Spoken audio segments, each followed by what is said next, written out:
Oke, teman-teman Independent Training, balik lagi di channel Independent Training. Yang kali ini kita mau buat konten. Jujur gue nggak tahu mau buat konten apa. Ya, tentang apa? Oke, gimana kalau kita break dulu konten penelitiannya, dan kita akan lanjutkan dengan konten memotivasi untuk studi lanjut. Nah, jadi karena biasanya setelah penelitian selesai, tugas akhir selesai, teman-teman agak bingung ataupun mau mengambil keputusan untuk studi lanjut. Nah, makanya kita kali ini mau bahas konten latar belakang kenapa teman-teman mau ngambil studi lanjut, baik itu S2 ataupun S3 ya. Nah, jadi kurang lebih kontennya adalah alasan-alasan motivasi kenapa teman-teman harus melanjutkan studi lanjut S2. Oke. Nah, untuk terus dapatin konten-konten terbaru dari Independent Training, teman-teman jangan lupa untuk klik subscribe di channel Independent Training.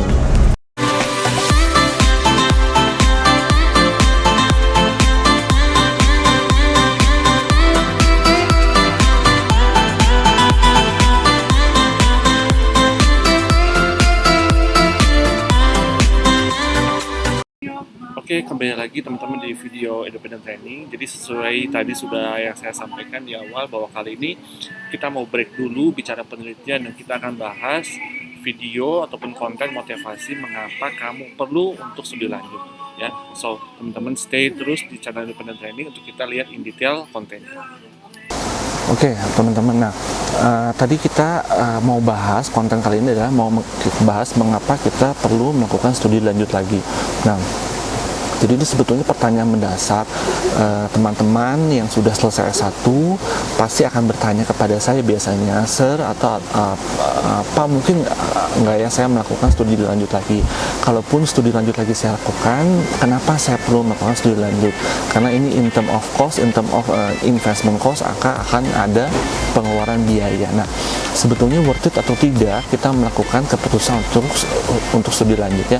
Nah, sekarang di video kali ini kita akan bahas 7+1 alasan mengapa kamu perlu melakukan pilihan studi lanjut. Oke, ya. Yang pertama adalah pastinya pada saat teman-teman kuliah, maka teman-teman akan memiliki kapasitas keilmuan yang sekarang jauh lebih komprehensif. Artinya begini, knowledge itu saya ingin pastikan ya teman-teman ya, sekalipun Anda mengambil jurusan yang tidak relevan dengan jurusan S1 Anda, maka saya pastikan tidak akan ada investment cost yang terbuang apabila Anda mengambil pilihan S2 yang tidak linear ataupun tidak sama dengan pilihan S1 Anda ya. Nah, keilmuan itu tidak akan pernah tidak bermanfaat, saya bisa make sure itu. Assuming katakanlah saya S1 akuntansi, saya ambil S2 magister management ya. Di akuntansi saya bicara lebih kepada individual. Artinya apa? Laporan keuangan yang saya buat, saya pahami, saya mengerti, tapi terkadang saya mengalami kesulitan untuk menyampaikan isi dari laporan keuangan kepada pembaca laporan keuangan. Di magister manajemen saya akan bicara teori organisasi, saya akan bicara corporate culture, saya akan bicara budaya organisasi, di mana saya akan lebih mudah bisa mentransfer knowledge yang saya punya di S1 untuk bisa lebih masuk kepada organisasi ya. Jadi substansi yang saya ingin bilang di poin pertama ini adalah bahwa ilmu itu tidak akan ada yang pernah tidak bermanfaat ya, sekalipun ilmu yang Anda ambil tidak linear. Saya tidak berbicara asumsinya katakanlah yang profesinya dosen, yang profesinya korporasi ya. Kalau profesi dosen linearitas lebih baik, tapi terlepas dari dosen ataupun tidak, ilmu itu pada saat dia berdiri sendiri tidak pernah tidak memberikan manfaat. Oke, so yang pertama adalah sure, pasti kalau Anda mengambil studi lanjut, it means your knowledge will be enhanced ya. Yang kedua, investasi lifetime. Kenapa saya bilang investasi lifetime ya? Teman-teman beli saham, yieldnya mungkin atau imbal hasilnya bisa harian biasanya ya. Kalau emas, teman-teman bisa hold beberapa bulan sampai dengan masa-masa seperti Imlek ataupun masa-masa tertentu ataupun seperti Lebaran, teman-teman mungkin akan melakukan keputusan untuk buying ataupun teman-teman akan lepas nilai emasnya. So, pada saat kita berbicara pendidikan, investasi itu lifetime. Kenapa saya bilang investasi itu lifetime? Anda memiliki gelar S1, maka sampai Anda nanti, sampai akhir hayat Anda pun, maka Anda akan memiliki investasi itu sampai dengan Anda akhir hayat Anda. Begitu juga dengan studi lanjut. Studi lanjut itu saya akan bilang dia adalah investasi lifetime-nya, tapi ini tidak bisa disamakan dengan Anda, mohon maaf, Anda berjualan ataupun berdagang. Anda investasi saat ini, 2 hari kemudian Anda terima yield-nya. Tidak seperti itu mekanisme untuk sekolah ya. Tapi saya make sure bahwa, dan saya merasakan benefit sekali dari sekolah pada saat saya menambah keilmuan saya. Bahkan saat ini saya sedang menempuh S1 hukum, saya sudah bisa merasakan imbal hasilnya dalam jumlah yang sangat sangat bisa diandalkan sebetulnya ya, karena saya sedang menempuh S1 yang lain lagi bidang ilmu. Tapi intinya adalah bahwa pendidikan itu adalah investasi, dan itu sifatnya adalah lifetime ataupun sampai nanti akhir hayat Anda. So jangan pernah ragu untuk memutuskan. Dari sisi investasi saya akan bilang bahwa akan sangat bermanfaat bagi Anda. Yang ketiga adalah dengan sekolah kita kembali di-remind untuk membentuk pola pikir yang sistematis. Kenapa saya bilang sistematis? Ya, di dalam problem solving di level sekolah ya, studi lanjut, kita selalu diajarkan untuk berpikir sistematis. Seringkali saya menerima pertanyaan seperti ini, Pak, saya kayaknya nggak ada gunanya nyusun skripsi. Nyusun skripsi itu hanya formalitas, saya langsung pingin kerja. Substansinya teman-teman, jangan melihat skripsi itu adalah sebuah tulisan panjang lebar yang yang sebetulnya nggak ada hubungannya dengan saya. No, substansi skripsi adalah membuat pola pikir yang sistematis. Anda perhatikan nggak? Sebetulnya kalau Anda membuat skripsi, bab 1 itu pendahuluan. Ya, bab 1 itu pendahuluan. Pendahuluan itu harus melukakan latar belakang masalah. Anda kerja di corporate, Anda mengambil keputusan, Anda harus punya latar belakang. Mengapa Anda mengambil keputusan tersebut? Bab 2 teori. Teori itu apa sih? Normatifnya.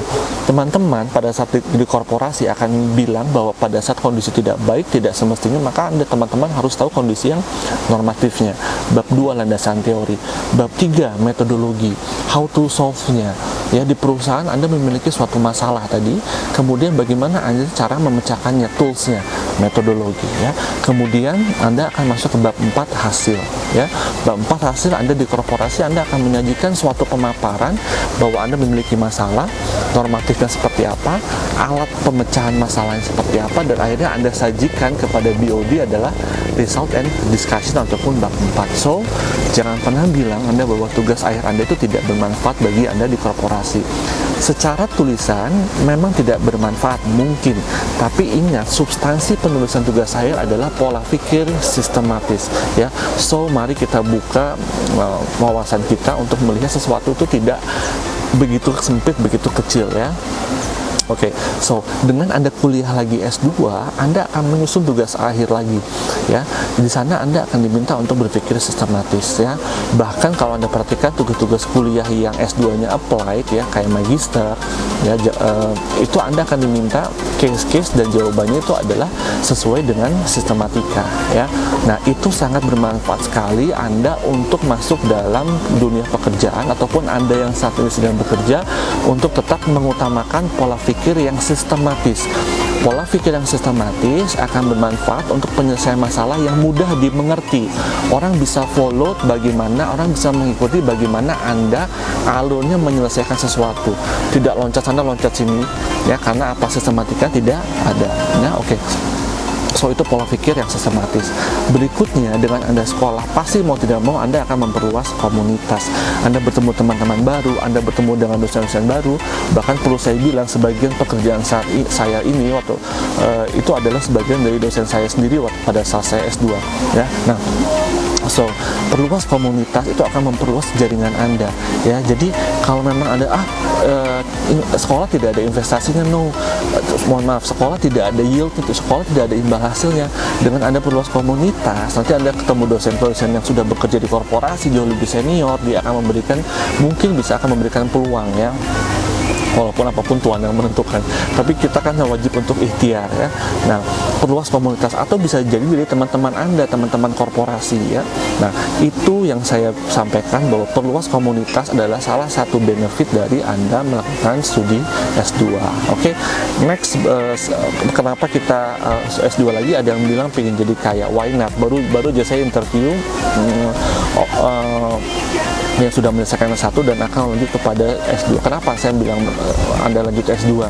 Setelah saya tanyakan, jawabannya simpel, pengen kaya. Why not, saya bilang, karena setelah Anda S2 pun nanti Anda akan punya peluang lebih besar lagi, kesempatan pekerjaan, ya, Anda akan bisa menambah dalam tanda kutip kemakmuran Anda, ya. Berikutnya adalah pola pikir konseptual, ya. Nah, yang ingin saya sampaikan begini teman-teman, level D3 cukup teknis, level S1 teknis, ya. Teknis itu artinya apa? Cepat penyelesaian masalah, ya. Berikutnya pada saat Anda S2 Anda akan diminta untuk berpikir yang konseptual. Konseptual itu kita berpikir satu langkah di belakang kenapa, why-nya, ya. Mari teman-teman kita membuka sedikit wawasan kita bahwa kelak nanti Anda akan mengambil keputusan. Anda tidak akan berada di level teknis saja untuk penyelesaian masalah. Ya dong, Anda kan pingin naik jabatan. Pada saat Anda memiliki opsi untuk memiliki jabatan lebih tinggi, Anda tidak lagi berada di level teknis. Why? Karena Anda harus memikirkan alasan penyebabnya. Itu yang dinamakan dengan pola pikir konseptual. Konseptual itu kita akan berbicara satu langkah di belakang pemikiran orang-orang pada umumnya. Ya, dia ada level di atas technical thinking, ya, untuk memotivasi lainnya. Itu penting untuk pengambilan keputusan. Pengambilan keputusan tanpa didasari pemahaman konseptual pasti akan jadi cost yang begitu besar. Karena apa? Anda tidak paham kenapa Anda memberikan solusi, tapi Anda berikan solusi. Ya, karena apa? Anda tidak memahami konseptualnya. Ya, nah itu yang dikatakan dengan pola pikir konseptual. Ya, nah di S2 kita akan satu langkah lebih mundur lagi dibandingkan dengan S1.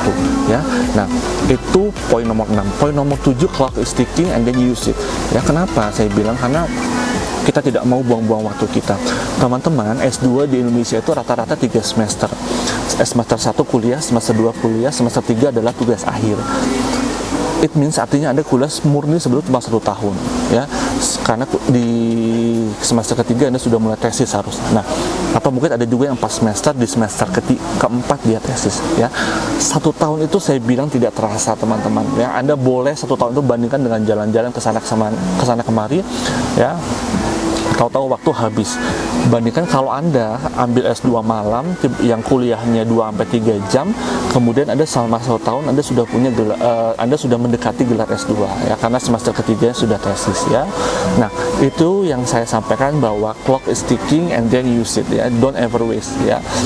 Karena saya juga dulu pernah kuliah yang cukup lama sekali, zaman S1, dan saya sudah pernah merasakan bahwa kuliah yang lama itu benar-benar membuang waktu. Uang bisa Anda balikan, tapi waktu tidak bisa Anda putar balik, ya. Nah, bonus yang terakhir adalah keren, ya. Why? Karena kalau Anda sudah punya SE, kemudian ataupun SAK, SM, sarjana manajemen, ditambahkan dengan MAK, maka saya bilang bonus keren. It means apa? Kalau Anda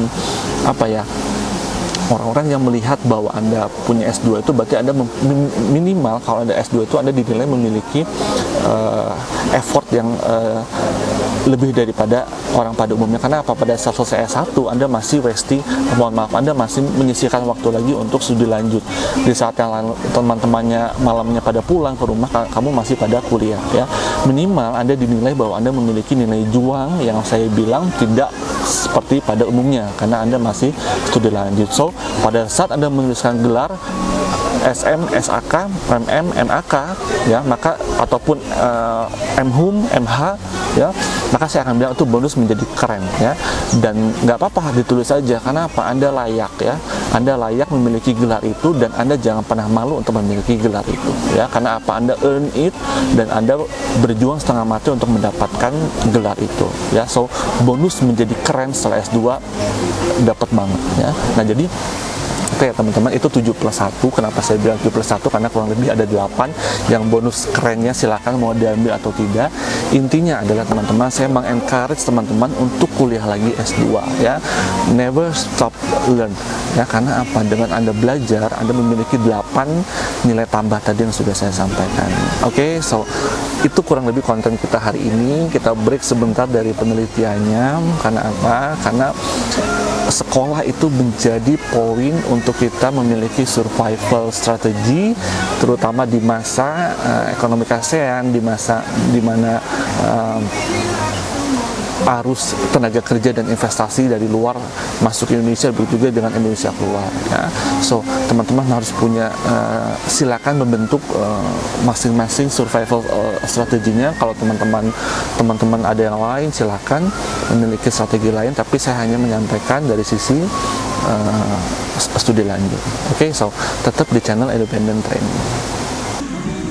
Oke teman-teman, jadi tadi sudah kita sharing konten dari mengapa kita perlu melakukan studi lanjut. Nah, ada 7+1 kurang lebih yang teman-teman bisa rasakan manfaatnya setelah studi lanjut ya. Karena kembali lagi bahwa studi lanjut memang membutuhkan pertimbangan waktu dan finansial, tapi menurut saya bahwa kembali lagi tidak akan pernah tidak bermanfaat bagi Anda untuk melakukan studi lanjut. Oke, so buat teman-teman jangan lupa subscribe, kemudian share kalau video ini bermanfaat, like kalau kamu suka, dan please komen untuk kasih masukan ke kita kira-kira konten apa yang mau dibuat berikutnya kalau ada masukan, ataupun kalau kamu mau membuat video ini jauh lebih keren lagi, silahkan